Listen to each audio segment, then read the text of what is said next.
Welcome to Plain Sight Docs. Thank you for joining us as we continue our mission to uncover the truths hidden just beneath the surface. In our previous investigations, we've confronted the wolves who betray communities, the corrupt corporation poisoning a town for profit, the tyrannical sheriff abusing his badge, the state government failing its citizens, and the federal doctors withholding a cure. These are betrayals by tangible, identifiable entities, a company, a man, an agency. But tonight, we investigate a betrayal that is far more insidious, more abstract, and perhaps more terrifying. This is the story of a wolf that wasn't a single person or a corporation. The wolf was us. It was our institutions, our media, our legal system, our newly minted experts, and our own collective primal unchecked fear.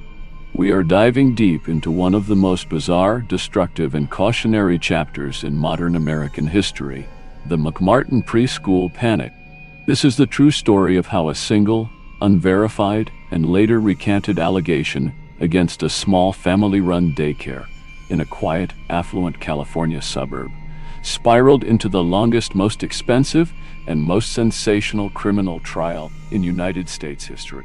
A trial that lasted 7 years and cost taxpayers over $15 million. It's the story of how an entire community, and then an entire nation, was gripped by a terrifying mass hysteria, a collective delusion about satanic cults, secret tunnels, animal sacrifices, and ritualized abuse, all supposedly happening in plain sight. This is an investigation into how every single institution we trust to protect us failed catastrophically and in perfect unison. Stories like this aren't rare. They're just usually ignored. If you want to hear more hidden histories, true betrayals, and the truths that were never meant to be seen, subscribe. We tell the stories they tried to bury.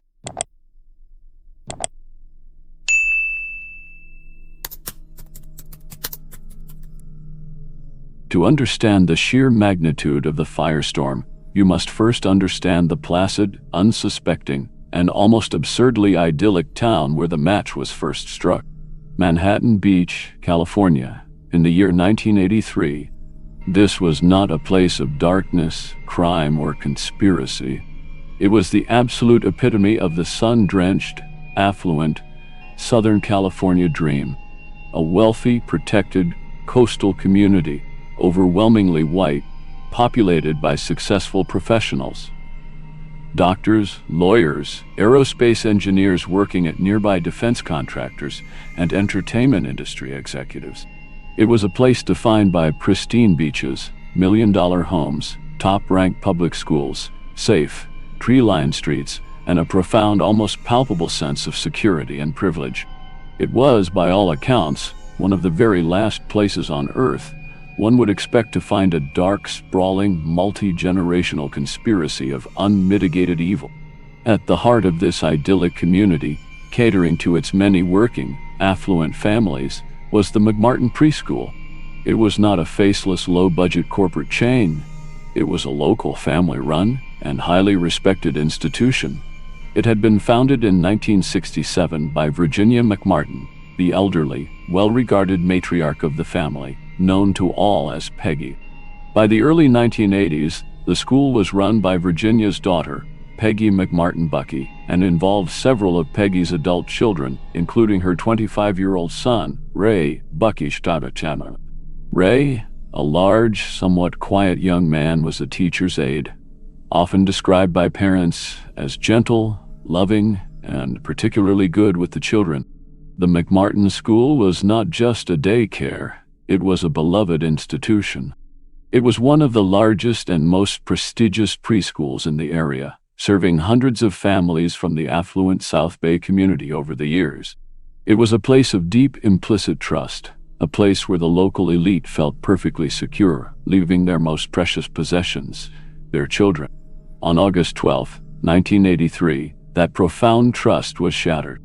A mother, Judy Johnson, contacted the Manhattan Beach Police Department. She made a startling, horrifying, and somewhat bizarre allegation. She claimed that her 2.5-year-old son had been molested, and she named the perpetrator, Ray Buckey, the teacher's aide at the McMartin Preschool. This alone would have been shocking enough. But Johnson, who would later be diagnosed with acute paranoid schizophrenia and hospitalized, didn't stop there. She claimed her son had told her not just about molestation, but about secret tunnels hidden beneath the school, about being forced to watch animal sacrifices, and other bizarre ritualistic occurrences. The Manhattan Beach Police, faced with such a disturbing allegation from a seemingly credible, affluent mother in their quiet town, took it seriously. They had no immediate reason not to. Child abuse, particularly sexual abuse, was, at this specific moment in the early 1980s, just beginning to enter the national conversation in a major way. The stranger danger panic was at its absolute height, but the police quickly ran into a significant problem. When they, and later, Child Protective Services, interviewed Judy Johnson's son, the child said, "Nothing." He explicitly denied any abuse. He seemed to have no idea what they were talking about. He just wanted to play. The case, it seemed, was based on nothing but the mother's unstable and increasingly fantastical claims. It likely would have been, and should have been, closed right then, dismissed as a tragic but unfounded accusation stemming from a parent's mental health crisis. But then, just days later, the police received a second, unrelated call. A mother of another child at the school called to report that her son, months earlier, had complained of a sore rectum after coming home from school. At the time, she had taken him to the doctor, who found no signs of abuse and dismissed it as simple constipation. But now, having heard the dark, circulating rumors of the first complaint against Ray Buckey, she was terrified. She was reinterpreting that memory through this new, terrifying lens. This was the spark. For the Manhattan Beach Police, this second call, however thin and months old, was mistaken for corroboration. 2 allegations, they reasoned, couldn't be a coincidence. They now believed they had a potential pattern, a predator in their midst. Feeling they had a duty to protect the other children, the police, in September 1983, made a fateful and, in retrospect, catastrophically negligent decision. They composed and sent a letter, via registered mail, to the parents of all 200 children currently enrolled at the McMartin Preschool.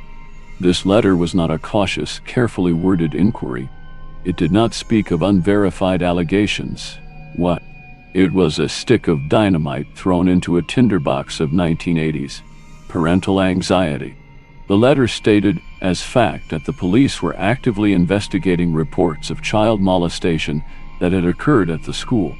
It explicitly warned parents that their children may have been abused by a teacher's aide, naming Ray Buckey, and it asked formally that parents begin questioning their children immediately, asking them directly about any unusual behavior, any physical symptoms like rectal or vaginal soreness, or any strange stories they might have told about their time at the school.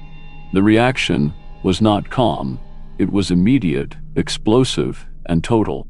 Hundreds of affluent, highly educated, and well-connected parents in this protected enclave were suddenly seized by the most terrifying primal fear a parent can know. Was my child a victim? The community of Manhattan Beach, a place defined by its sense of safety and control, was plunged into a state of collective, infectious panic. The police department was instantly, completely overwhelmed. The phone lines lit up.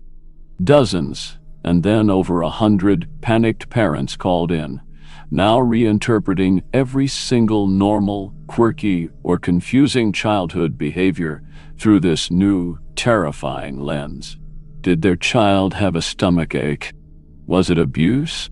Were they having nightmares? Was it trauma? Did they say something strange about a secret game or a magic room? Was it a secret tunnel? The police, completely unequipped to handle this volume of calls, and possessing zero expertise in the incredibly delicate, complex field of interviewing preschool-aged potential trauma victims, did what they thought was right. They called in professional help.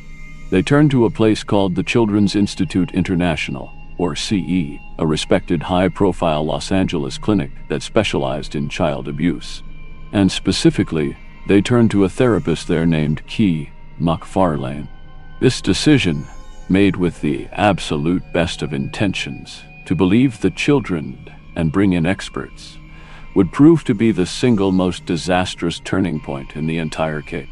Because McMartin was not just a general therapist, she was a passionate, true believer and a leading advocate for a new, emerging, and almost entirely untested field of therapy, the belief in ritual abuse and recovered memory.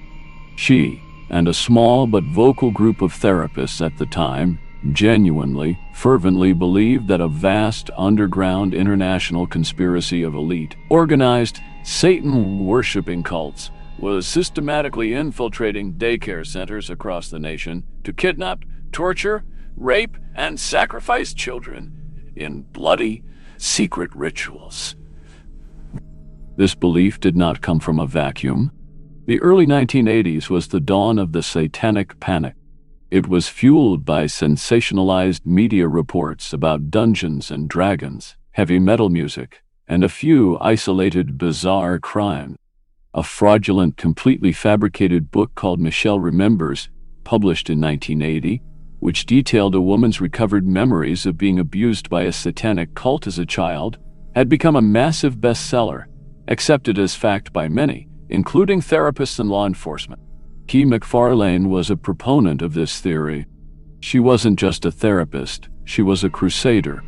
So, when the call came from the Manhattan Beach police about the McMartin School, McMartin and her colleagues at CE, armed with this terrifying pre-existing belief system, were not brought in to find out if abuse had occurred.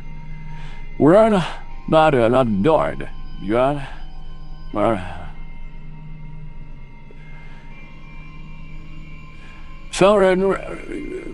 They were brought in to confirm the abuse they already, deep down, suspected. They were given a grant to interview the children of McMartin. And the interview techniques they used, now universally condemned by every major psychological association as psychological malpractice, were not designed to find the truth. They were designed to produce a story that matched their own dark, satanic, panic narrative. The McMartin children, some as young as 2 and 3 years old, were subjected to months, and in some cases, years of these relentless, high-pressure interviews. The transcripts and videotapes of these sessions are, today, heartbreaking and infuriating to watch. The therapists, led by McMartin, employed techniques that were blatantly, unambiguously coercive, suggestive, and leading. They used the now infamous anatomically correct dolls, which were themselves a new, untested, and highly controversial tool. Therapists would repeatedly, obsessively, point to the doll's genital and anal areas, asking the toddlers, "Did Ray touch you here? What did Ray do with this stick? Show me where the stick went." They would ask questions like, "When Ray took your clothes off," not "Did Ray take your clothes off?" They presumed guilt from the outset. When a child said, "I don't know," or "That didn't happen," or, as many of them did, "Can I go play now?" the therapists didn't stop. They didn't accept no for an answer. They interpreted this as denial, a sign of profound trauma, a defense mechanism. They would then apply relentless psychological pressure. "I know you're scared to tell," they would say in a soft, reassuring voice. "But it's okay, you can tell me. I'm your friend. I know Ray took you to a secret room. You can tell me about the secret room." They would praise and reward any statement that seemed to confirm their suspicions. "Good job. You're so brave for telling me about the magic room." This positive reinforcement, this shower of praise and affection, taught the children exactly what they were supposed to say to please the adult. They used peer pressure, interviewing children in groups, a tactic now known to be disastrously contaminating. One child, perhaps prompted by a leading question, might invent a fantastic story. The other children hearing this would then pick up on it, agree, and add their own embellishments. A child might say they saw a clown. The next child hearing this would agree and add that the clown had a knife. The therapist tragically would write this down as independent corroboration of a knife-wielding clown. The children, in their desire to please, their confusion, and their natural capacity for fantasy, were literally building the conspiracy for the therapists, brick by imaginary brick. Slowly, methodically, over months of this intense, repetitive, suggestive questioning, a new, horrifying, and utterly fantastical narrative began to emerge. The children, eager to please the friendly adults who were giving them so much individual attention, began to remember.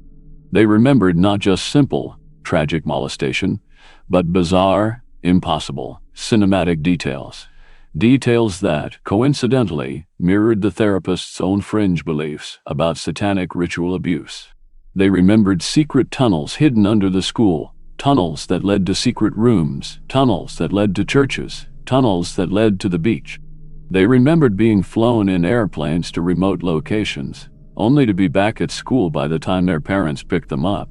They remembered being taken to churches where they were forced to drink blood, eat feces, and were visited by witches and demons. They remembered a bizarre menagerie of animals inside the classroom: horses, lions, giraffes, goats, that were used to abuse them or that they were forced to ride. They remembered watching Ray Bucky and other teachers, including the 76-year-old Virginia McMartin, dress in robes, sacrifice animals, rabbits, cats, and even, they claimed, a baby. The therapists, rather than recognizing these as the obvious, impossible, and fantastic confabulations of highly suggestible, cross-contaminated toddlers who were being systematically pressured, took every single word as literal gospel truth. They were, in their own minds, uncovering the largest, most horrific, and most widespread satanic ritual abuse conspiracy in human history. This wasn't just a case anymore. It was a crusade. The case was no longer about a single teacher's aide, Ray Bucky. It had grown to encompass the entire McMartin family and staff. It had become a betrayal of society itself. The police, who had no psychological training, were awed by the therapist's expert reports. The Los Angeles County District Attorney's Office, facing immense, unimaginable public pressure from hundreds of terrified, affluent, and powerful parents in Manhattan Beach, looked at the sheer volume of these expert-elicited testimonies. They prepared to go to war. And the media was about to pour gasoline on a raging inferno. In March 1984, the case exploded from a frantic local panic into a full-blown national hysteria. The Los Angeles County District Attorney, fueled by the hundreds of horrifying, detailed, and utterly uncorroborated disclosures from the CI therapists, convened a massive press conference. They announced the indictment of Ray Bucky, and to the profound shock of the community, 6 other members of the McMartin family and staff. The indictees included the 76-year-old matriarch, Virginia McMartin, her daughter and school principal, Peggy McMartin Bucky, and Peggy's 2 adult daughters, as well as 2 other unrelated teachers. The charges were not just for molestation. The indictment was a grotesque, sensational document, listing 115 counts of the most horrific, lurid, and almost unbelievable crimes imaginable: conspiracy, child molestation, sodomy, rape, and most sensationally, ritual sexual abuse, including claims of animal sacrifice. The media went insane. This was a story that, from a ratings perspective, had everything: innocent, photogenic, blonde children from a wealthy, idyllic suburb, a seemingly wholesome, family-run school that was secretly a den of evil, and, most terrifyingly, a secret suburban, Satan-worshipping cult. It was the perfect monster story, confirming every parent's worst, hidden fears. The McMartin Preschool case became the lead story on every national news broadcast. Time magazine and Newsweek ran chilling cover stories, their covers featuring disturbing, shadowy images of children, asking, "Who's minding the kids?" Talk shows, from Donahue to Geraldo Rivera to 2020, dedicated entire breathless, sensationalized episodes to the scandal. And the media, crucially, in this initial frenzied rush, abandoned all journalistic skepticism. They did not seriously question the therapist's bizarre methods. They did not ask the obvious logistical questions. How could a school on a busy public street in a dense suburban neighborhood have secret tunnels, a barnyard of animals, and regular ritual sacrifices without a single neighbor, delivery person, or parent ever noticing? Instead, they broadcast the children's most lurid, fantastic claims as established fact. They aired interviews with panicked, anonymous parents, shadowed for their protection, who repeated the bizarre stories of tunnels and animal sacrifices as if they were proven.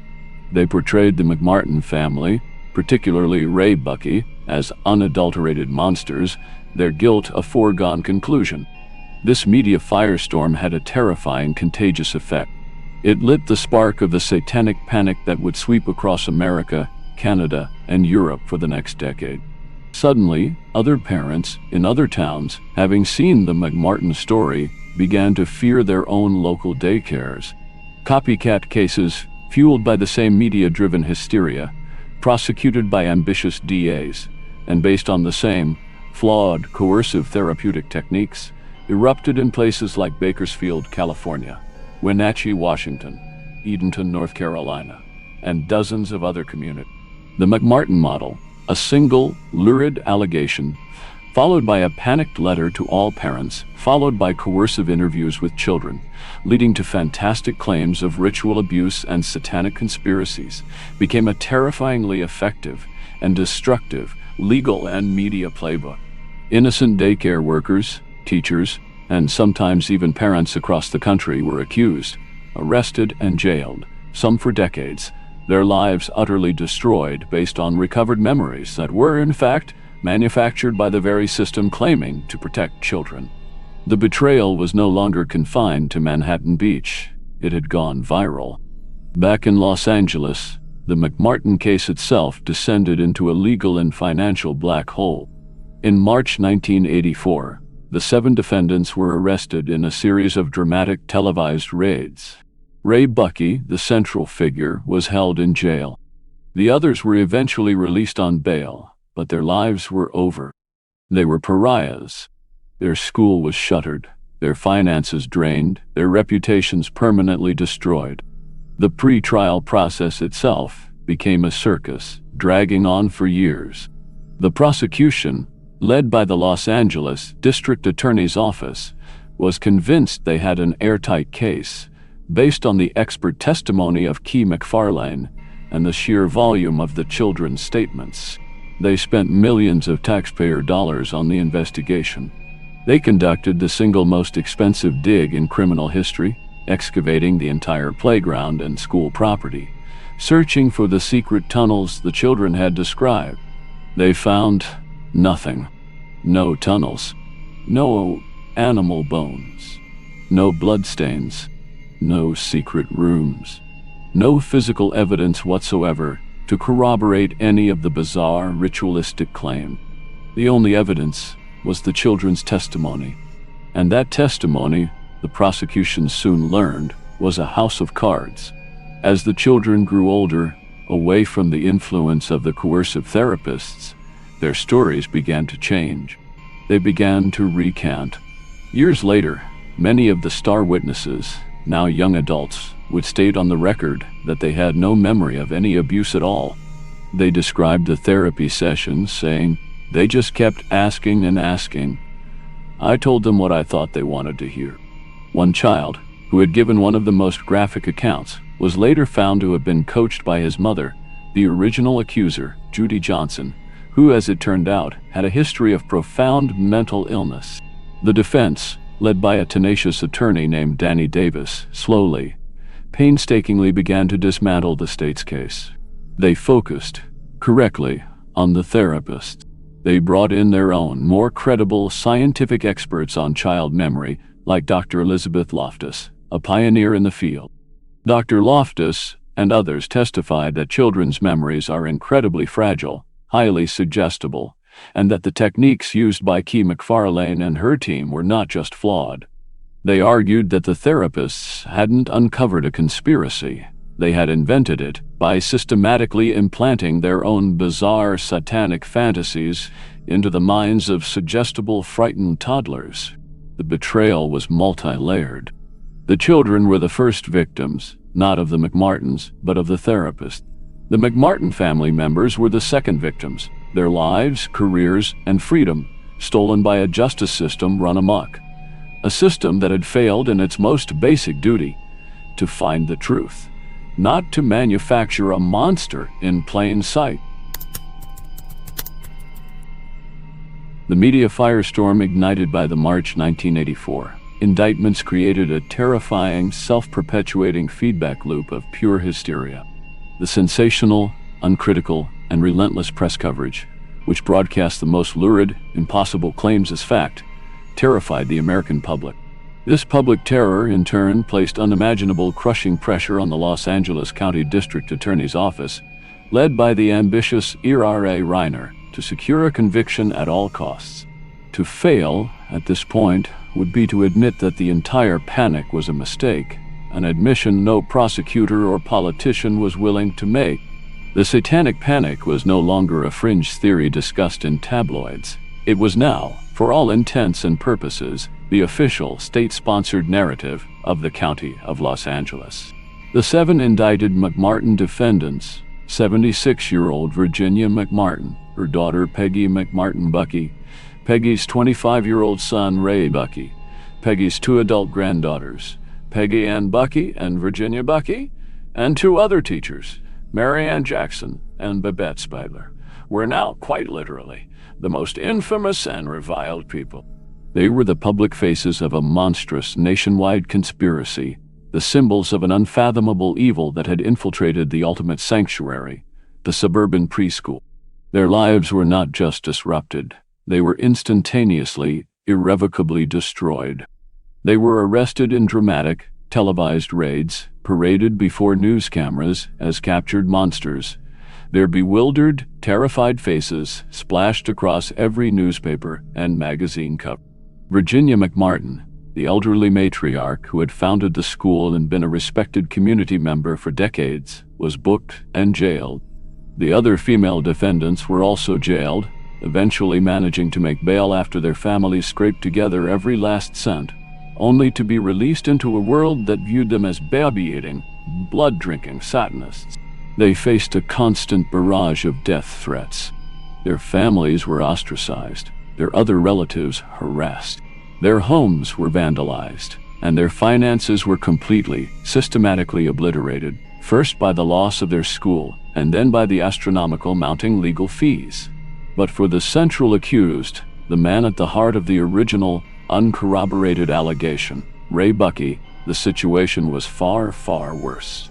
The prosecution, painting him as the ringleader, the primary abuser, and a profound, ongoing danger to society, successfully argued that he was a flight risk and a threat to children. The court, swept up in the same panic as the public, agreed and ordered him held without bail. Ray Bucky, based solely on the coerced, fantastical, and utterly uncorroborated memories of toddlers, was sent to the Los Angeles County Jail, a notoriously violent facility, to await trial. He would remain there, an unconvicted man presumed innocent by law, in a state of legal and psychological torment for the next 5 years. This pre-trial incarceration, based on evidence that would later be proven to be manufactured, stands as one of the most staggering and shameful abuses of the justice system in the entire sordid affair. The prosecution, meanwhile, began preparing for what they believed would be the trial of the century, a slam-dunk conviction that would make careers and save a generation of children. They were supremely, almost fanatically, confident. Why wouldn't they be? They had what they considered an avalanche of irrefutable evidence. Not 1, not 2, but 369 child witnesses, all of whom had, at one point or another, made disclosures to the therapists at the Children's Institute International, CEI. They had the expert analysis of Key McFarlane and her team, which provided the scientific-sounding, authoritative framework of ritual abuse syndrome to explain the children's bizarre, fantastical, and often contradictory claims.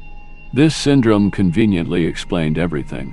Why children denied the abuse. They were traumatized and in denial. Why their stories were so bizarre. They were screen memories hiding even worse truths. And why there was no physical evidence. The cult was just that cunning. They had the full, panicked backing of the affluent Manhattan Beach community, whose parents had now formed a powerful political lobby, the McMartin Parents Group, demanding justice. They had the relentless, sensationalized support of the national media, which was acting as the prosecution's unofficial public relations arm. The DA's office assembled a massive legal team. They were given a virtually unlimited budget by the county, which would eventually swell to over $15 million. There was just one problem. One single, catastrophic, gaping hole that threatened their entire case. There was no physical evidence, not one shred, not a single drop of corroborating blood, not a single fiber from a ritualistic robe, not a single unexplained photograph, not a single animal bone. Nothing. This became the prosecution's obsession. They knew at some level that the children's testimony, however voluminous, would be hard to sell to a jury without something tangible to back it up. And the children's stories, the ones manufactured by the therapists, insisted on tangible things. They spoke, consistently, obsessively, of secret tunnels beneath the school. These were not just small crawl spaces. The children described elaborate, hidden networks of tunnels used to move them, undetected, to other locations, to churches, to the beach, to cemeteries, tunnels where the darkest, most terrifying rituals allegedly took place. So, in late 1984, the district attorney's office, in a move that perfectly illustrates the depths of the hysteria, a decision that would be comical if it weren't so tragic, authorized the single most expensive excavation in American criminal history. They brought in bulldozers, excavators, jackhammers, and construction crews. They cordoned off the McMartin Preschool, which was now a notorious landmark, a suburban house of horrors, and they began to dig. They dug up the entire playground, searching for hidden entrances. They dug under the school building itself, ripping out the foundations. They tore out the floors. They ripped open the walls. They systematically, almost gleefully, demolished the property, searching for these hidden tunnels. The dig lasted for weeks. It cost the taxpayers of Los Angeles over $100,000. It was a massive, destructive, and highly publicized hunt for the monster's lair. And what did they find? What did this massive million-dollar excavation uncover? Absolutely nothing. There were no tunnels. There were no secret rooms. There were no hidden chambers. There were no ritualistic altars. The school's foundation was exactly what the original 1920s blueprint said it was: a simple, solid, concrete slab. They found old sewer pipes.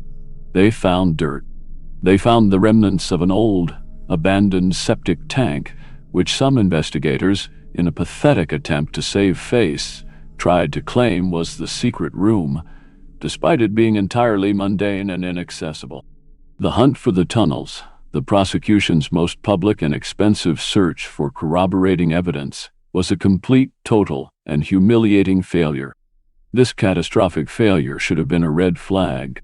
It should have been the moment the prosecution, the police, and the media paused, took a collective breath, and critically re-evaluated the source of their information. If the children were so demonstrably, verifiably 100% wrong about the tunnels, a central, consistent, and bizarre element of their memories, was it not possible, even probable, that they were wrong about everything else? But the prosecution, now too deeply invested, politically and emotionally, could not, or would not, turn back. To admit the tunnels weren't real would be to admit the therapist's methods were flawed and that the children's testimony was unreliable. And since the children's testimony was the only thing they had, they simply moved the goalposts. They argued, with a straight face, that the lack of evidence was, in itself, proof of the cult's sophistication. The tunnels, they suggested, must have been filled in, expertly, with new concrete, by the McMartins in the few weeks between the first allegation and the date. The absence of evidence became proof of the conspiracy's diabolical cunning. The prosecution also faced a profound medical black hole. Hundreds of children, 369 in total, were now labeled as victims. As part of the investigation, these children were subjected to invasive, and in many cases, psychologically traumatic, physical examinations, searching for anatomical signs of the horrific, repetitive, and violent sexual abuse they had described in their therapy sessions. The results. Out of 369 children, the doctors, even the ones working closely with the prosecution, could find no conclusive, objective medical evidence of sexual abuse in the vast majority of cases. The few ambiguous findings, slight redness, a minor abrasion, were, as medical experts would later testify, easily and more plausibly attributable to common, non-abusive childhood conditions like constipation, diaper rash, vigorous cleaning, or playground accidents. There was zero physical trauma consistent with the bizarre, violent, and repetitive acts involving multiple perpetrators and foreign objects that the children were describing. Once again, the prosecution, facing a complete lack of corroborating medical evidence, was forced to contort logic. They argued again that the cult members were just that sophisticated. They were diabolical anal abusers who were so skilled, so practiced, that they could brutally, repeatedly abuse hundreds of toddlers for years, without leaving a single, verifiable physical mark. The betrayal by the legal system was deepening. It was now actively, desperately arguing against science, against logic, to fit its preordained narrative of guilt, a narrative demanded by a public in the grip of a panic. Then, with no physical evidence, no tunnels, no medical corroboration, and an original accuser, Judy Johnson, who was now hospitalized and diagnosed with paranoid schizophrenia, the prosecution's entire multi-million-dollar case rested on a single, terrifyingly fragile pillar: the videotaped interviews of the preschool children, conducted almost entirely by McMartin. This was the only proof they had, and the defense, led by a brilliant, tenacious, and deeply skeptical public defender named Danny Davis, who was assigned to represent Ray Buckey, knew it. The pre-trial phase, which itself dragged on for an agonizing 3 years, while Ray Buckey sat in jail, became a brutal, protracted legal war fought entirely over the admissibility of these videotapes. Davis and the other defense attorneys argued, correctly and passionately, that these tapes were not evidence in any recognizable sense. They were, he claimed, the product of a deeply flawed, coercive, and scientifically invalid interrogation process. He argued that the therapists were not interviewing children, they were indoctrinating them. He filed motion after motion to have the tapes and the therapist's expert testimony thrown out of court entirely, arguing they were prejudicial, demonstrably unreliable, and the clear result of a mass therapist-induced hysteria. The prosecution, in turn, fought desperately to have the tapes admitted as the primary evidence. They argued that the children were too young, too traumatized, to be able to recount the horrific events in a cold, intimidating courtroom setting. They argued that these tapes, made in a safe, therapeutic environment, were the purest, most accurate record of the children's spontaneous disclosures. This legal battle led to the creation of a bizarre, unprecedented, and tragic legal sideshow. The court, before the main trial, had to determine if the 3- and 4-year-old children were legally competent to testify. This resulted in what became known as the Children's Blockade. The prosecution, in a desperate move, attempted to bring the children into court before the main trial, to have them testify in a closed setting, just to prove to the judge that they could remember and describe the abuse. This backfired spectacularly. The children, now months or even years removed from the high-pressure, suggestive therapy sessions, were brought into the unfamiliar, formal courtroom environment. They were confused. They sat on the stand, fidgeted, cried, and, when asked by the prosecutors about the bad things, the secret rooms, the naked mouse games, they almost universally said, "I don't know," or "I don't remember," or "that didn't happen." They couldn't even remember the therapists in many cases, let alone the bizarre, complex satanic rituals they had once described in such vivid detail. The prosecution, horrified, watched as their star witnesses disintegrated under even the gentlest, non-leading questioning. They quickly and quietly withdrew their motion. This left them with a seemingly fatal legal paradox. Their witnesses were demonstrably incompetent to testify in person, or, if they did testify, they would deny the abuse. Their physical evidence was non-existent. Their medical evidence was non-existent. Their entire case was a collection of videotapes made by discredited therapists, tapes that the witnesses themselves now contradicted. And yet, in a decision that reflects the profound, irrational panic of the era, the judge, in a move of compromise, allowed the trial to go forward.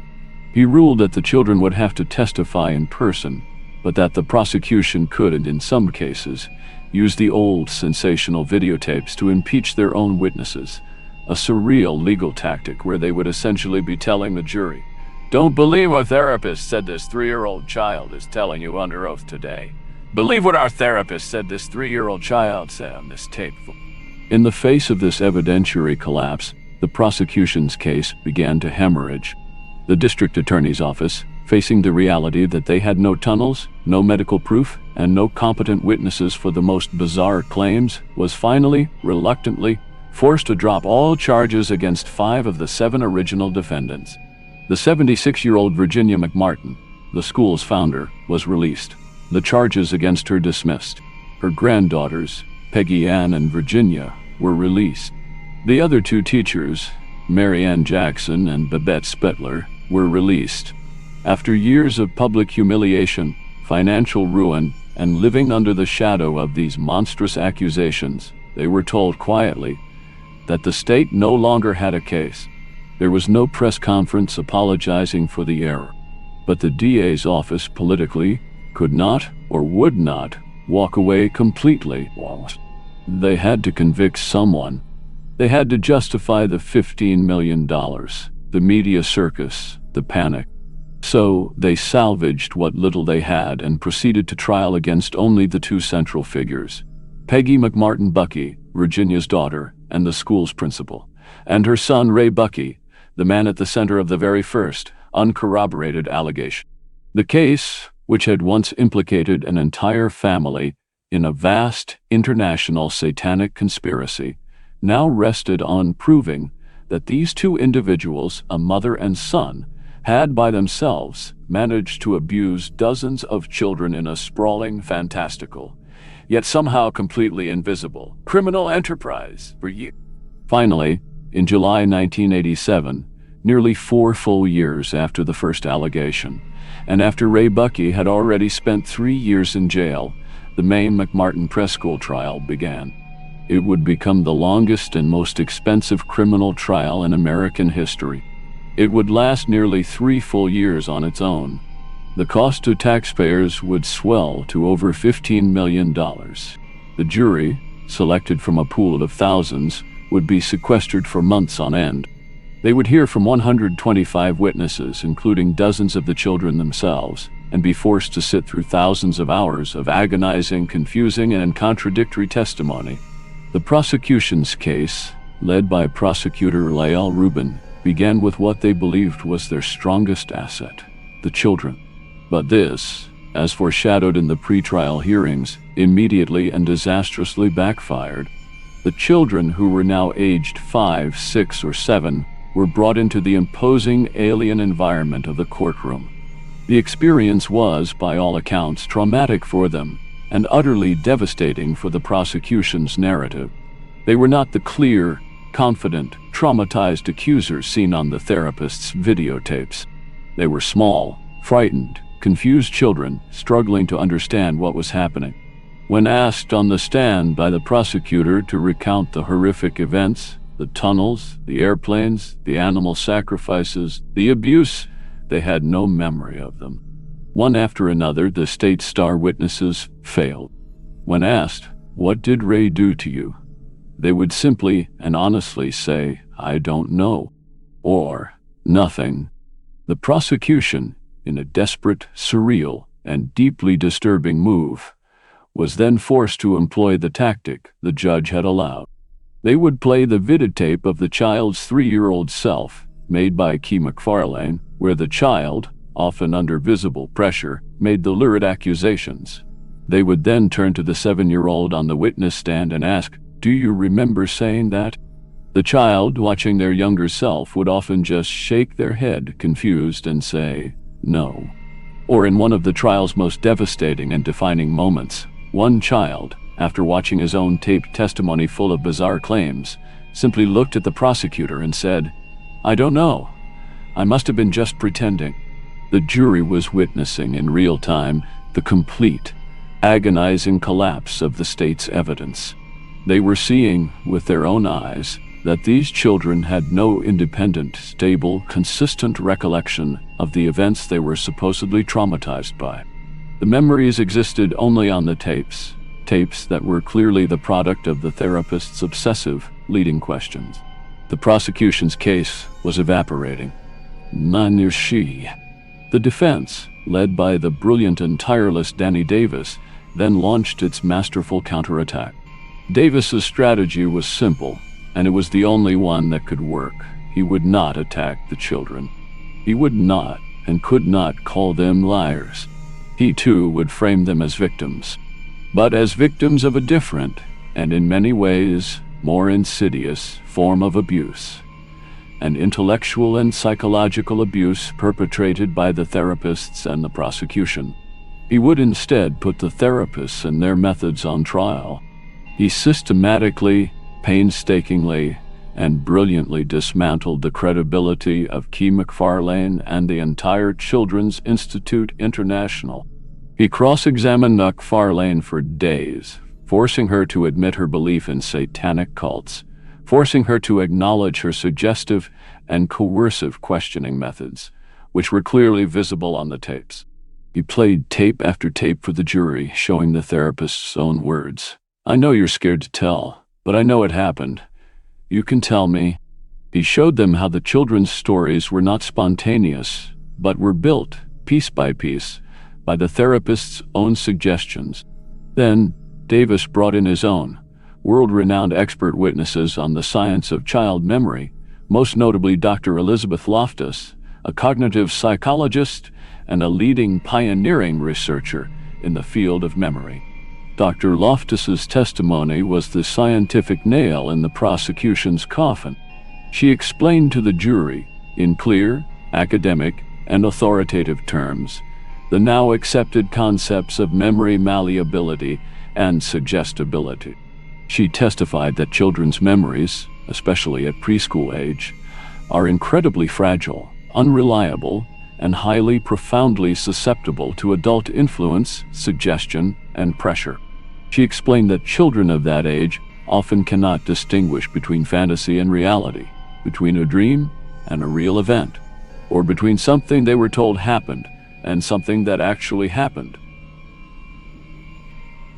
She testified that the specific interview techniques used by McMartin and her team, the repetitive, leading questions, the positive reinforcement for correct answers, the peer group contamination, the use of the suggestive dolls, were not just flawed, they were, she stated, a textbook recipe for creating false memories.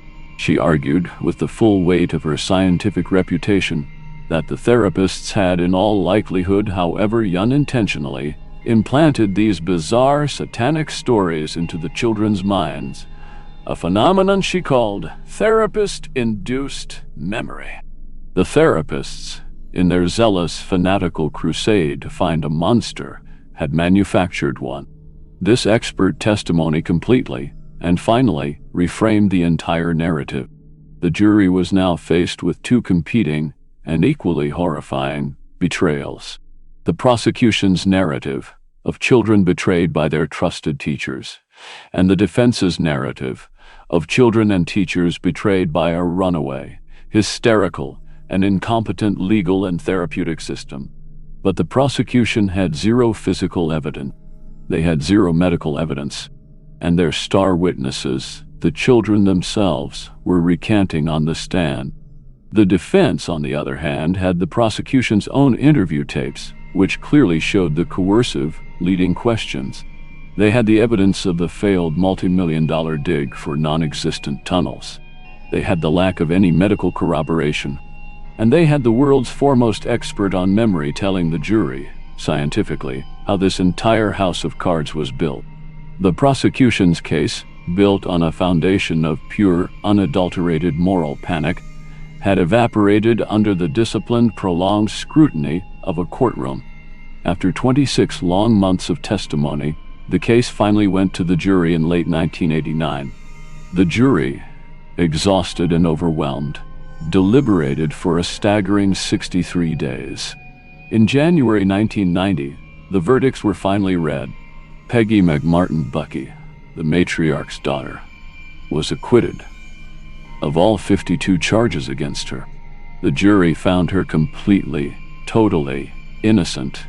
For Ray Bucky, the central monster of the entire panic, the man who had sat in a jail cell for 5 full years, the verdict was more complex, but equally devastating for the prosecution. The jury found him not guilty on 40 of the 53 charges against him. On the 13 remaining charges, all related to the testimony of a single child, who was widely considered the strongest witness, the jury was hopelessly, intractably deadlocked. They could not reach a unanimous verdict. The judge was forced to declare a mistrial on those 13 counts. After 7 years, $15 million, 369 child victims, and the longest trial in human history, the state had failed to get a single solitary conviction. The betrayal by the justice system was almost complete. But the DA's office, in a final, stunning, almost vindictive act of prosecutorial arrogance and unwillingness to admit their catastrophic failure, made one last, desperate move. They announced that they would retry Ray Bucky on the 13 remaining deadlock charges. A second, shorter trial was held, and in July 1990, that jury also deadlocked, unable to reach a verdict. Finally, humiliated, his case in absolute, undeniable tatters, the district attorney, Ira Reiner, announced he was dropping all remaining charges. It was over. Ray Bucky, after 5 years in jail, was a free man, acquitted of everything. But his life, his name, his health, and his family were permanently, irrevocably destroyed. The McMartin Preschool case, the largest monster hunt in American history, had ended with the quiet, devastating realization that there was no monster at all, only manufactured ones. In July 1990, when the Los Angeles District Attorney's Office, facing a second deadlock jury, finally announced it was dropping all remaining charges against Ray Bucky, a 7-year reign of terror, prosecuted by the state itself, finally shuddered to a halt. The McMartin Preschool case, the longest and most expensive criminal trial in American history, was over. It had cost taxpayers over $15 million. It had consumed 7 years of non-stop legal battles, preliminary hearings, and 2 separate marathon trials. It had begun with 369 child victims and 115 counts against 7 defendants, and it had resulted in 0 convictions. Not one. For Ray Bucky, the end was not a celebration of victory. It was a dazed, hollow stumble into a life that had been irrevocably stolen from him. He walked out of the courthouse a legally innocent man, but he was 41 years old. He had entered the Los Angeles County Jail at age 25. He had spent 5 full years of his life in a maximum security facility, held without bail, awaiting and standing trial for crimes of almost supernatural depravity. Crimes that the state, in the end, could not prove had ever happened at all. His 5 years in jail were a living nightmare. Because of the nature of the charges, he was a marked man, despised by other inmates. He spent much of that time in solitary confinement for his own protection, a 23-hour-a-day existence in a windowless cell, a profound psychological torture in itself. He was acquitted, but he was never vindicated. He emerged a broken man, his name forever synonymous with the most infamous child abuse case in history. He could never work with children again. He struggled to find any employment, to form relationships, to rebuild a life from the rubble. His reputation was permanently, irrevocably destroyed. For his mother, Peggy McMartin Bucky, the acquittal was just as hollow. She had won her case, acquitted of all 52 charges against her in the first trial. But in the process, she had lost everything. She lost her school, the family business built over decades. She lost her life savings, her home, her health. She and her elderly mother, Virginia, had spent nearly $2 million on their defense, draining every last cent they had, mortgaging everything, only to end in bankruptcy. And she had lost her family's good name, a name her own mother, Virginia McMartin, had built and nurtured in the Manhattan Beach community for decades. Virginia, the 76-year-old matriarch who had been arrested and indicted, had all charges against her dropped in 1986, long before the trial even began, due to a complete and total lack of evidence. But the public humiliation, the stress of the accusations, and the loss of her life's work took their toll. She died in 1993, legally innocent, but with the dark shadow of the panic still hanging over her name. The other teachers, Mary Ann Jackson, Babette Spittler, and Peggy's granddaughters, had also had their charges dropped due to lack of evidence, but only after their lives, careers, and finances were similarly shattered. The betrayal by the justice system was absolute. It had proven it had the power to accuse, to indict, to jail, and to financially and socially destroy. But it had no mechanism, no power, and no will to restore, to compensate, or to heal the innocent people it had so catastrophically targeted. And what of the children? The 369 victims at the center of the storm. They were, without question, the primary and most tragic victims of this entire saga. But the evidence now analyzed for decades overwhelmingly suggests they were not victims of the McMartin teachers. They were victims of the investigation. They were victims of Key McFarlane and the well-intentioned but dangerously, zealously misguided therapists at the Children's Institute International. These children, at the most suggestible, formative ages of 2, 3, and 4, were put through hundreds of hours of high-pressure, suggestive, coercive, and psychologically manipulative interviews.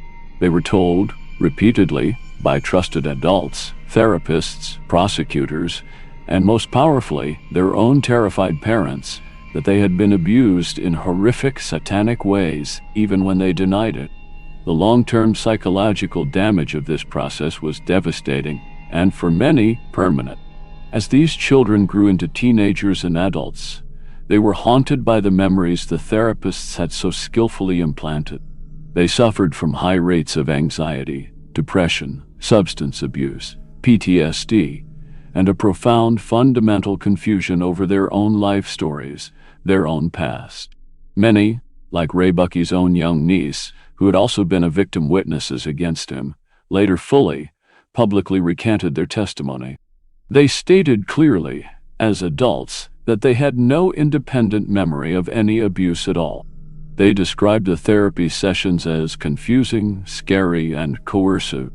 They recalled simply making up stories or agreeing to the therapist's bizarre, leading suggestions, just to make the relentless questioning stop, or to get the praise, the toys, and the affection that came with a disclosure. But for some, the damage was permanent. The implanted memories, drilled into their developing brains through years of therapy, became indistinguishable from real events. They were left with a nightmarish, jumbled-up childhood, unable to ever know for certain what was real and what was fantasy. The system, in its frantic, blind, and arrogant quest to save the children, had ended up sacrificing them to its own hysteria. The betrayal of the children was, perhaps, the most profound of all. The parents, too, were victims. They were the initial spark, panicked by a terrifying, irresponsible letter from the police. But they, too, were betrayed by the experts they were told to trust. They were told by Key McFarlane, by the police, by the district attorney, that their children's bizarre, impossible stories of tunnels, witches, and animal sacrifice were not fantasy, but fact, symptoms of a new documented phenomenon called satanic ritual abuse. They were told to believe the children, which in this toxic context meant believing the therapists. Many parents, desperate to heal their supposedly traumatized children, spent hundreds of thousands of dollars they didn't have on this specialized and completely bogus ritual abuse therapy. Marriages collapsed under the unbearable financial and emotional strain. The McMartin Parents Group, once a unified, powerful political lobby, eventually splintered. Some parents, as the trial progressed and the complete lack of physical evidence became undeniable, began to realize the horrifying truth. Their children had not been abused, and they, the parents, had been unwitting participants in a mass collective delusion. The guilt and self-recrimination for what they had put their own children and the innocent McMartin teachers through was profound. But others could never let go. The belief in the abuse, in the conspiracy, had become too central to their identity, too defining of their lives. To accept that it was all a fantasy would be to accept that their child was not a survivor and that they had been fooled. To this day, a small but vocal group of former McMartin parents maintain that the abuse did happen, that the tunnels were real, and that the justice system failed them, not by prosecuting, but by failing to convict. This tragic, unbridgeable rift, this inability to accept the reality of the panic, is perhaps the saddest and most permanent scar the hysteria left behind on the Manhattan Beach community. But the legacy of McMartin extends far beyond the borders of that wealthy suburb.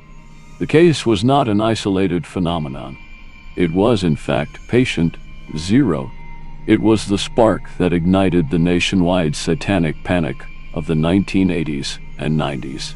The McMartin case provided the blueprint, the template for a new, terrifying, and contagious form of social madness. And that template was copied almost exactly in communities all across America, leading to a modern-day witch hunt that destroyed hundreds of lives. The template was simple and devastatingly effective. First, a vague, often bizarre allegation of child abuse surfaces at a daycare. Second, a new self-proclaimed expert in ritual abuse or recovered memory is brought in, often armed with anatomically correct dolls and a belief in satanic conspiracies. Third, these therapists use the same coercive, suggestive techniques as Key McFarlane: relentless leading questions, group interviews, positive reinforcement for disclosures, and dismissing all denials as trauma response. Fourth, the children, under this intense psychological pressure, inevitably begin to remember and disclose fantastic, impossible stories of ritual abuse, animal sacrifice, secret rooms, and satanic cults. Fifth, the local media, seeking a sensational ratings gold story, broadcasts these lurid, uncorroborated claims uncritically, fanning the flames of public panic. And sixth, an ambitious, overzealous prosecutor, believing the therapist's expert testimony and pressured by a terrified public, files sweeping, multi-count indictments, often against multiple people. This exact pattern, born and perfected at McMartin, played out again and again, leaving a trail of destruction in its wake. Consider the case of Bakersfield, California, which began in 1984, at the very height of the McMartin media frenzy. War. Allegations surfaced against a respected local family, the Niffins, who ran a daycare. Soon, the accusations, fed by suggestive interviews, spiraled out of control. Dozens of people were accused, including police officers, public officials, and even a country music star. The children, interviewed by therapists using McMartin-style techniques, described the same impossible satanic rituals: secret tunnels, animal sacrifices, drinking blood. The charges were based on nothing but these recovered memories. Several of the accused were convicted and sent to prison. Years later, the convictions were overturned when the entire case was exposed as a fabricated panic, a direct copycat of McMartin. Or consider the infamous Little Rascals daycare case in Edenton, North Carolina, which began in 1989. Bob Kelly, the daycare's owner, and several others were accused of ritual abuse. The children, interviewed by the same experts, described being taken on airplanes, being abused in shark tanks, and again, secret tunnels. The prosecution spent millions. The trials dragged on for years. Several defendants, including Bob Kelly, were convicted and sentenced to decades in prison. Years later, after investigative journalists and appeals courts examined the coercive interview tapes, the convictions were reversed.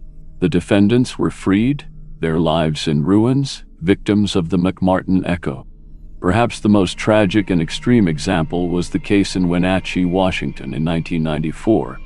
A single false allegation against a pastor and his wife, who were foster parents, spiraled, under the guidance of a fanatically zealous therapist and prosecutor, into a citywide panic.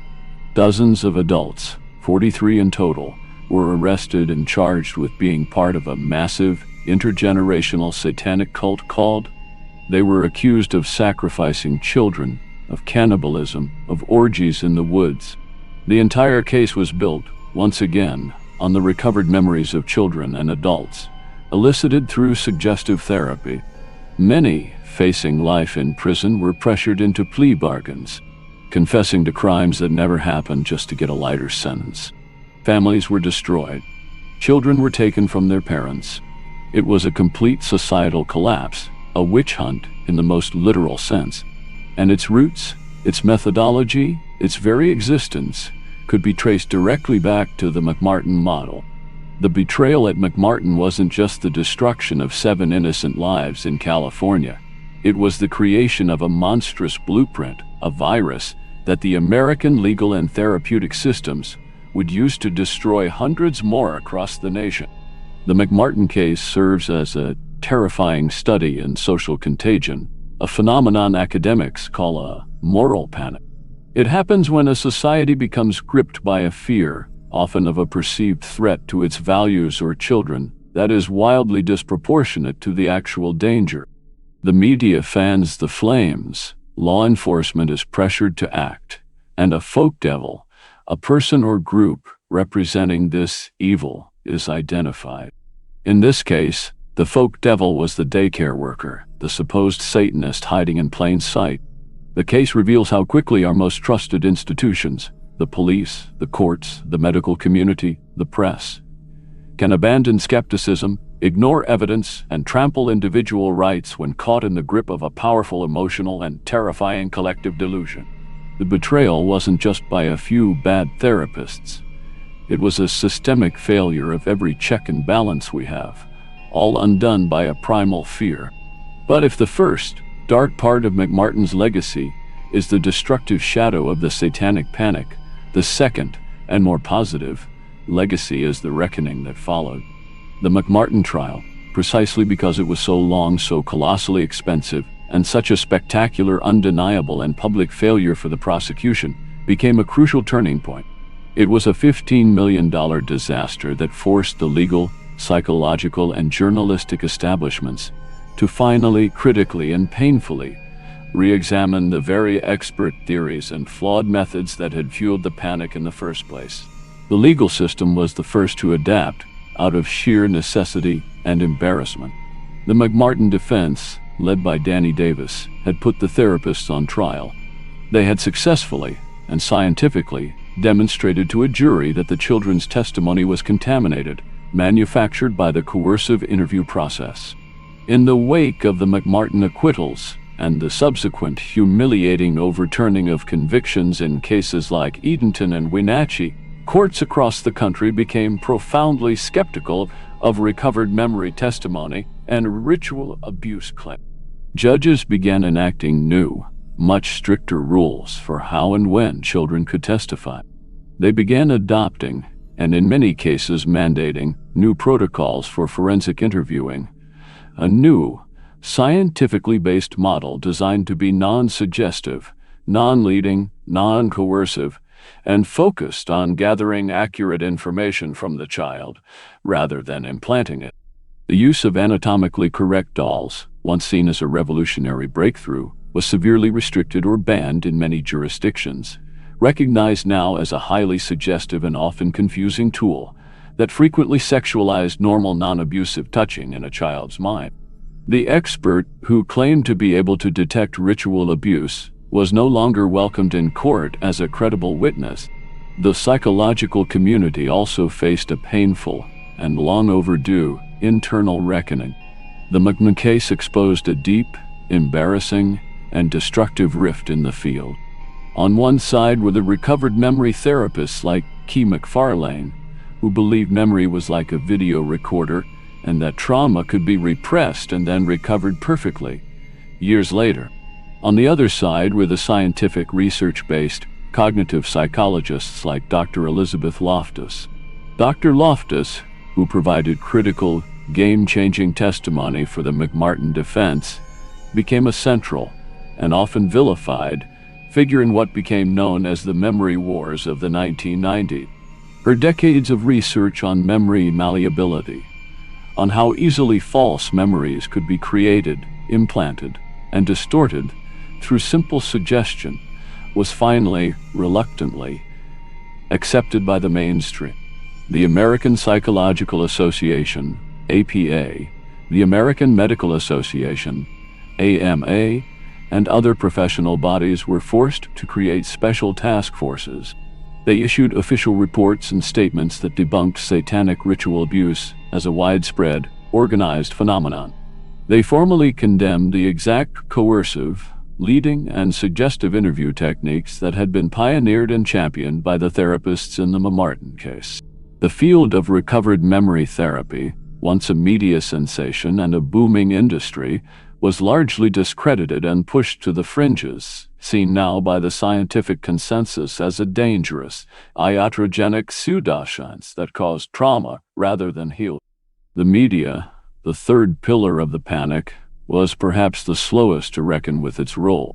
While some outlets, particularly the LA Times and the Nui, cut off, Orc Times did excellent, deeply reflective, mea culpa journalism after the acquittals, admitting their own role in the hysteria and analyzing how they had failed. Many of the national television programs that had fanned the flames just moved on. There were few widespread apologies, few prime-time specials investigating how they got the story so catastrophically wrong. They had sold the monster story, and when the monster was proven to be imaginary, they simply, quietly moved on to the next sensation.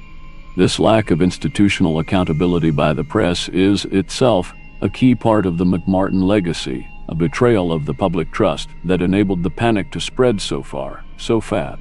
The case stands today as the ultimate, chilling example of a modern-day witch hunt, a term that is now, thanks to McMartin, a permanent, cautionary part of our legal and political vocabulary.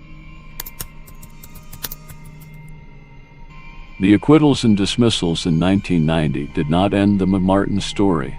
They simply ended the trial.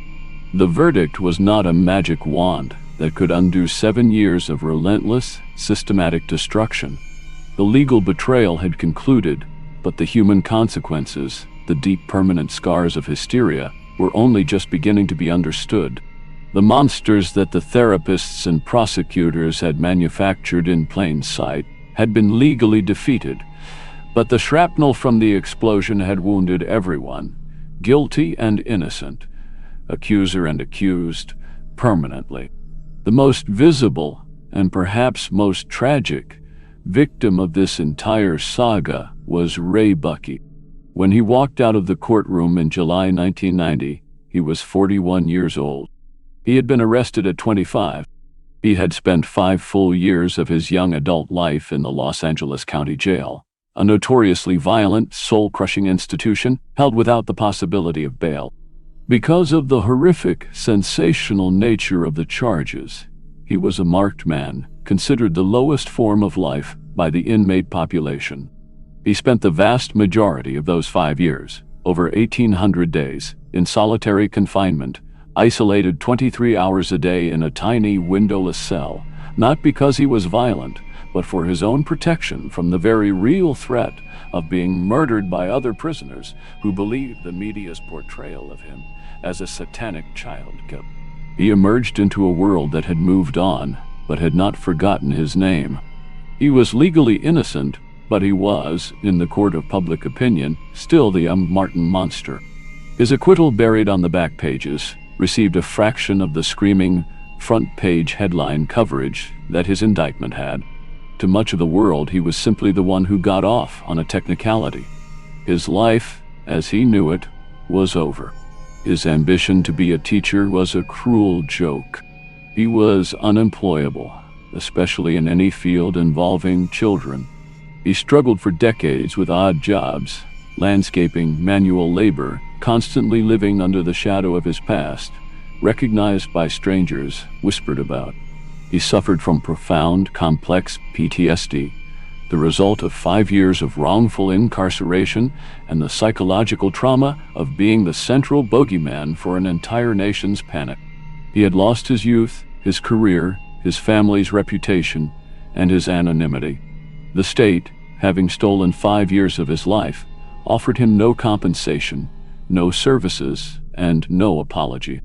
His mother, Peggy McMartin Bucky, was acquitted of all 52 charges against her. Yet she too lost everything.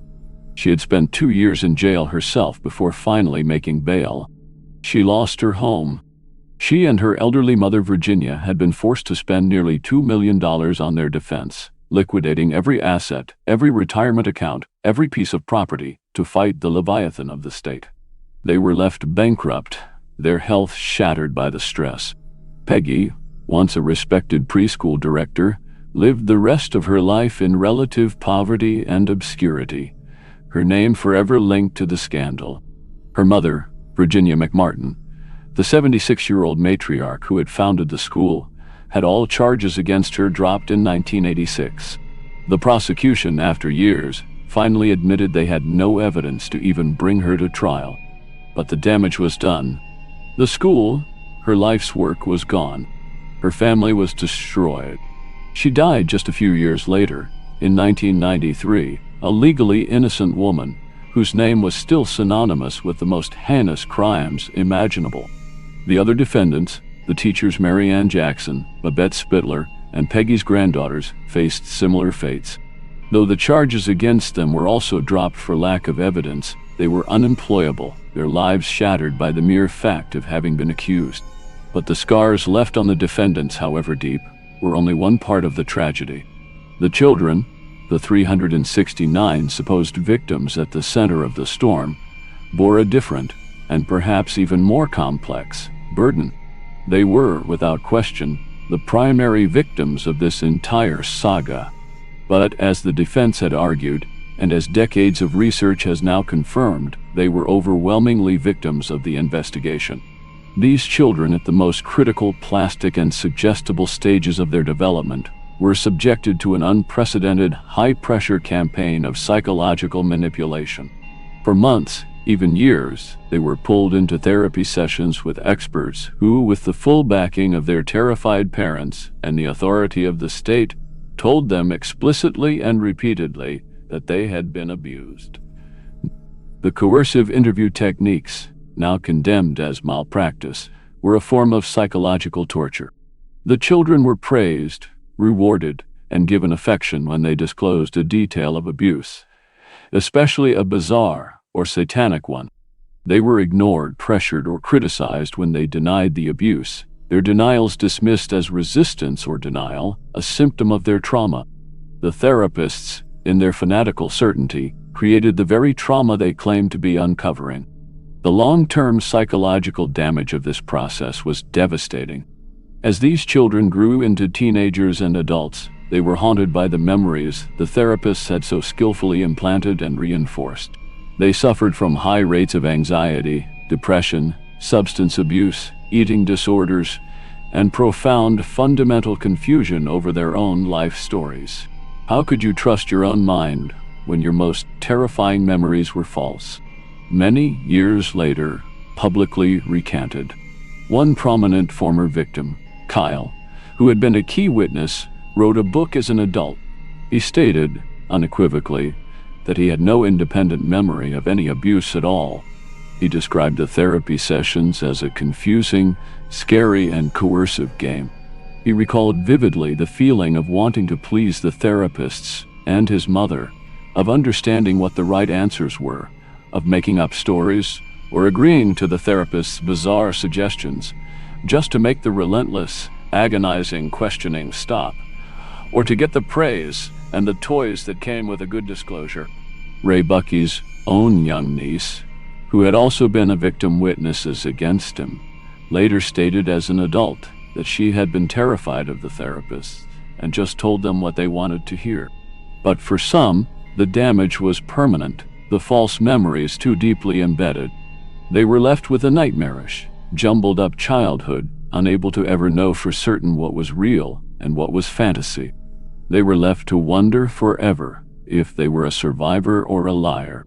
The system, in its frantic, blind, and arrogant quest to save the children, had ended up sacrificing them to its own hysteria. The betrayal of the children perpetrated by the very therapists, prosecutors, and parents who claimed to be their protectors was perhaps the most profound and unforgivable of all. And what of the parents?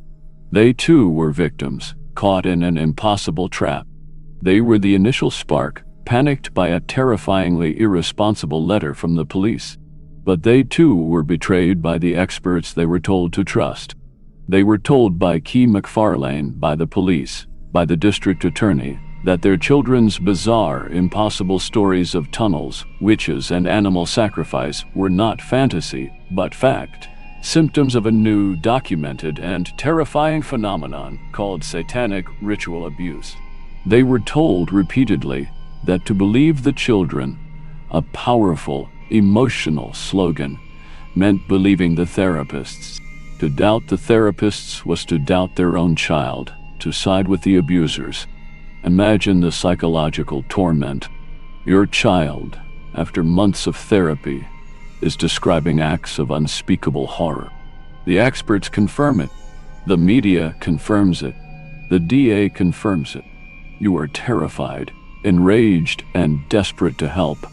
Many parents, driven by this, spent hundreds of thousands of dollars they didn't have on this specialized and completely bogus ritual abuse therapy, driving their families into financial ruin. Marriages collapsed under the unbearable financial and emotional strain. The McMartin Parents Group, once a unified, powerful political lobby, eventually splintered, turning on itself. As the trial dragged on, and the complete, total lack of physical evidence became undeniably clear, some parents began to awaken to the horrifying truth. Their children had not been abused, and they, the parents, had been unwitting participants in a mass collective delusion. They realized, with dawning horror, that they had been the ones to subject their children to the coercive therapy, that they had helped implant the false memories. The guilt, the shame, and the self-recrimination for what they had put their own children and the innocent McMartin teachers through was and is a profound, lifelong burden. But others could never let go. The belief in the abuse, in the conspiracy, had become too central to their identity, too defining of their lives. To accept that it was all a fantasy would be to accept that their child was not a survivor, and that they had been fooled, that they had participated in the psychological damaging of their own child. That for some was a truth too terrible to bear. To this day, a small but vocal group of former McMartin parents maintain that the abuse did happen, that the tunnels were real, and that the justice system failed them, not by prosecuting, but by failing to convict. This tragic, unbridgeable rift, this inability to accept the reality of the panic, is perhaps the saddest and most permanent scar the hysteria left behind on the Manhattan Beach community. And let us not forget the original accuser, Judy Johnson. She too was a victim, not of a satanic cult, but of a broken mental health system. Months after her initial bizarre report, she was diagnosed with acute paranoid schizophrenia. She was hospitalized, but the system had already taken her allegation and run with it, transforming her personal delusion into a public fact. She never saw the end of the trial.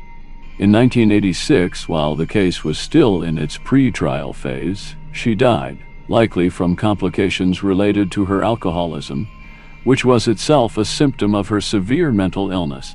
She was the first casualty of the fire she had unintentionally started, but the legacy of McMartin extends far beyond the borders of that wealthy suburb. The case was not an isolated phenomenon. It was, in fact, patient 0.1. It was the spark that ignited the nationwide satanic panic of the 1980s and 90s. The McMartin case provided the blueprint, the template for a new, terrifying, and contagious form of social madness. And that template was copied, almost exactly, in communities all across America, leading to a modern-day witch hunt that destroyed hundreds of lives. The template was simple and devastatingly effective. Step 1. A vague, often bizarre allegation of child abuse, frequently involving strange or ritualistic elements, surfaces at a daycare. Step 2. A new, self-proclaimed expert in ritual abuse or recovered memory is brought in. These therapists, like Key McFarlane, often armed with anatomically correct dolls and a pre-existing belief in satanic conspiracies, are given access to the children. Step 3. These therapists use the same coercive, suggestive techniques as Key McFarlane: relentless leading questions, group interviews, positive reinforcement for disclosures, and dismissing all denials as trauma response. Step 4. The children, under this intense psychological pressure, inevitably begin to remember and disclose fantastic, impossible stories of ritual abuse, animal sacrifice, secret rooms, and satanic cults, often incorporating details from the media or the therapist's own questions. Step 5. The local media, seeking a sensational ratings gold monster story, broadcasts these lurid, uncorroborated claims uncritically, fanning the flames of public panic and creating a terrifying feedback loop. Step 6. An ambitious, overzealous prosecutor, believing the therapist's expert testimony and pressured by a terrified, hysterical public, files sweeping, multi-count indictments, often against multiple people. This exact pattern, born and perfected at McMartin, played out again and again. Consider the case of Bakersfield, California, which began in 1984, at the very height of the McMartin media frenzy. Allegations surfaced against a respected local family, the Niffins, who ran a daycare. Soon, the accusations, fed by suggestive interviews, spiraled out of control. Dozens of people were accused, including police officers, public officials, and even a country music star. The children, interviewed by therapists using McMartin-style techniques, described the same impossible, satanic rituals, secret tunnels, animal sacrifices, drinking blood. The charges were based on nothing but these recovered memories. Several of the accused were convicted and sent to prison. Years later, the convictions were overturned when the entire case was exposed as a fabricated panic, a direct copycat of McMartin. Or consider the infamous Little Rascals daycare case in Edenton, North Carolina, which began in 1989. Bob Kelly, the daycare's owner, and several others were accused of ritual abuse. The children, interviewed by the same experts, described being taken on airplanes, being abused in shark tanks, and again, secret tunnels. The prosecution spent millions. The trials dragged on for years. Several defendants, including Bob Kelly, were convicted and sentenced to decades in prison. Years later, after investigative journalists and appeals courts examined the coercive interview tapes, the convictions were reversed. The defendants were freed, their lives in ruins, victims of the McMartin echo. Perhaps the most tragic and extreme example was the case in Wenatchee, Washington, in 1994. A single false allegation against a pastor and his wife, who were foster parents, spiraled, under the guidance of a fanatically zealous therapist and prosecutor, into a citywide panic. Dozens of adults, 43 in total, were arrested and charged with being part of a massive intergenerational satanic cult called the Coven. They were accused of sacrificing children, of cannibalism, of orgies in the woods. The entire case was built, once again, on the recovered memories of children and adults, elicited through suggestive therapy. Many facing life in prison were pressured into plea bargains, confessing to crimes that never happened just to get a lighter sentence. Families were destroyed. Children were taken from their parents. It was a complete societal collapse, a witch hunt in the most literal sense. And its roots, its methodology, its very existence could be traced directly back to the McMartin model. The betrayal at McMartin wasn't just the destruction of 7 innocent lives in California. It was the creation of a monstrous blueprint, a virus that the American legal and therapeutic systems would use to destroy hundreds more across the nation.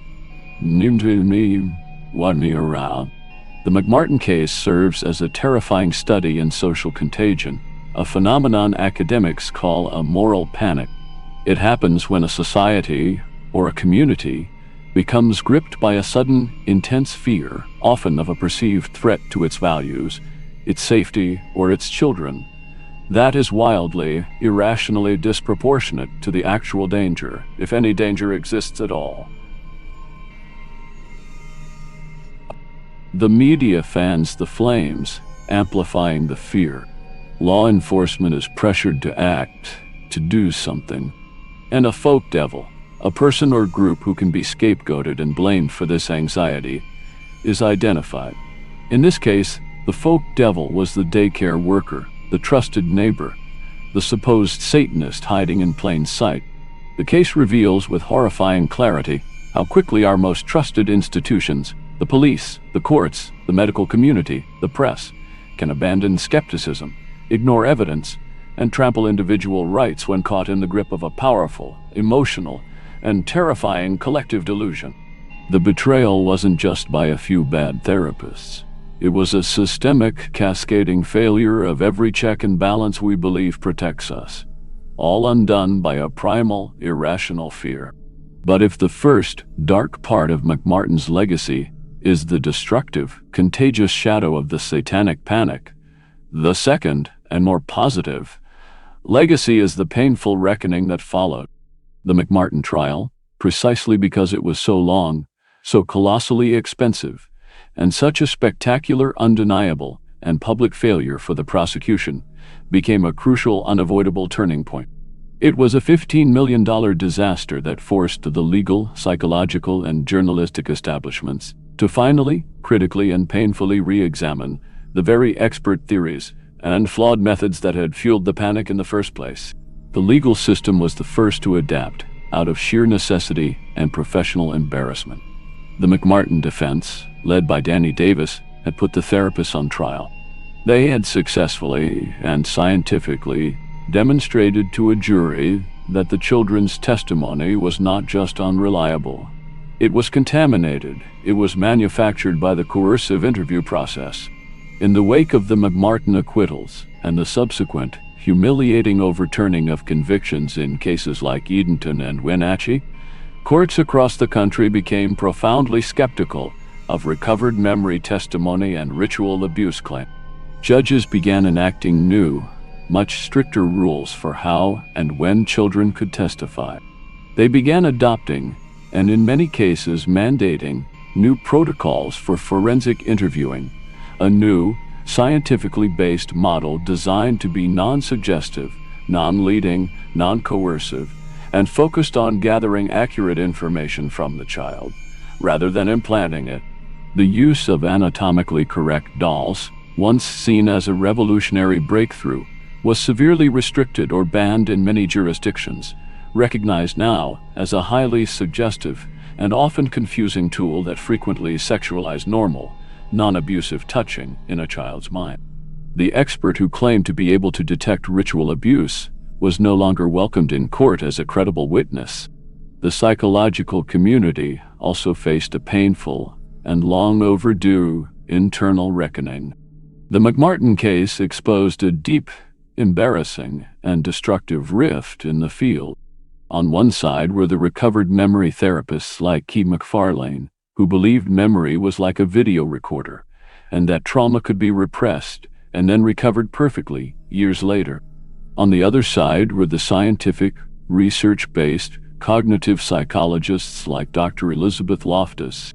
Dr. Loftus, who provided critical, game-changing testimony for the McMartin defense, became a central, and often vilified, figure in what became known as the memory wars of the 1990s. Her decades of research on memory malleability, on how easily false memories could be created, implanted, and distorted through simple suggestion, was finally, reluctantly, accepted by the mainstream. The American Psychological Association, APA, the American Medical Association, AMA, and other professional bodies were forced to create special task forces. They issued official reports and statements that debunked satanic ritual abuse as a widespread, organized phenomenon. They formally condemned the exact coercive, leading, and suggestive interview techniques that had been pioneered and championed by the therapists in the McMartin case.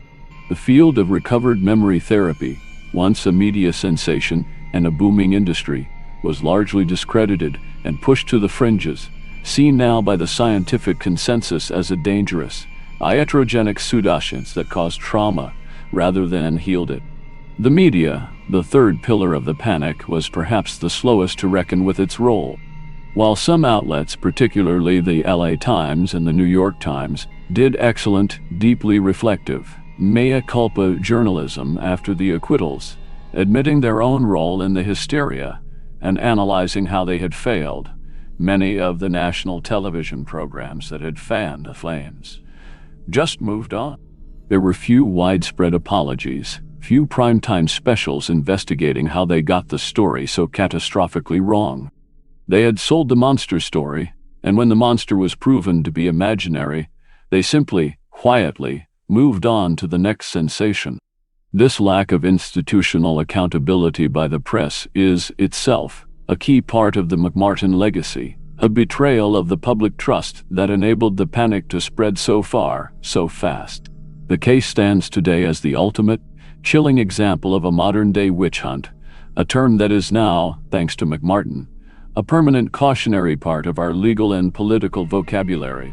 The story of the McMartin Preschool is the story of a modern-day witch hunt, a textbook example of a moral panic.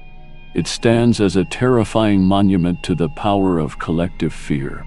It's a story with no villains in the classic sense, no cackling Satanists, no evil cult leaders. The betrayal was more mundane, and therefore more horrifying. The monsters were manufactured in plain sight by the very institutions we designed to protect us. The wolves in this story were not hiding in the shadows. They were well-meaning but tragically misguided therapists like Key McFarlane, who saw their fringe theories validated and, in their zeal, created victims. They were ambitious prosecutors who, facing overwhelming public pressure, abandoned skepticism and embraced a fantastical narrative, even as the evidence collapsed. They were a sensationalist, ratings-driven media who found that fear sold better than facts and who broadcast the most lurid, impossible claims without a shred of critical analysis. And finally, the wolf was us. It was the primal parental fear that lives in every community, a fear so powerful that it can overwhelm logic, reason, and even basic human decency. The McMartin case serves as a permanent, painful reminder of the fragility of truth. It shows how easily and how quickly a community can be consumed by a hysteria, and how our legal and medical systems, far from being infallible bulwarks against madness, can become its primary engines. The 7 innocent defendants of the McMartin Preschool and the hundreds of victims of the subsequent satanic panic are the human cost of that failure. They are the scars left behind when a society, in its terrified hunt for monsters, decides to create its own. Here at Plain Sight Docs, we believe that understanding how a moral panic is constructed is one of the most critical lessons we can learn from history. The betrayal at McMartin was not just a failure of the 1980s. It is a warning for today. In an age of social media, where misinformation and sensationalism spread not just by the nightly news, but at the speed of a like and a share, our society is perhaps more vulnerable to these collective hysterias than ever before. What? The tools of the panic have simply changed, from coercive therapy to viral videos, from recovered memories to fake news. But the core mechanic remains the same: a primal fear, a sensational claim, a rush to judgment, and the identification of a folk devil to blame. Understanding McMartin isn't just about looking back. It's about learning to recognize the patterns in our own time. If this investigation into the anatomy of a mass hysteria has been valuable to you, we ask you to do one thing: like this video. It is the single most important way to tell the algorithm that this kind of deep critical analysis is more important than the sensationalism that fuels the next panic. And now, we turn the investigation over to you. In the comments below, we want to know, what do you believe is the single biggest lesson from the McMartin case? And where do you see the patterns of a moral panic repeating in our world today? Your insights are the most valuable part of this community. Finally, to ensure you don't miss our next deep dive into the systemic failures and hidden betrayals that shape our world, please subscribe to Plain Sight Docs and be sure to activate that notification bell. Thank you for watching. And in a world of panic, stay skeptical.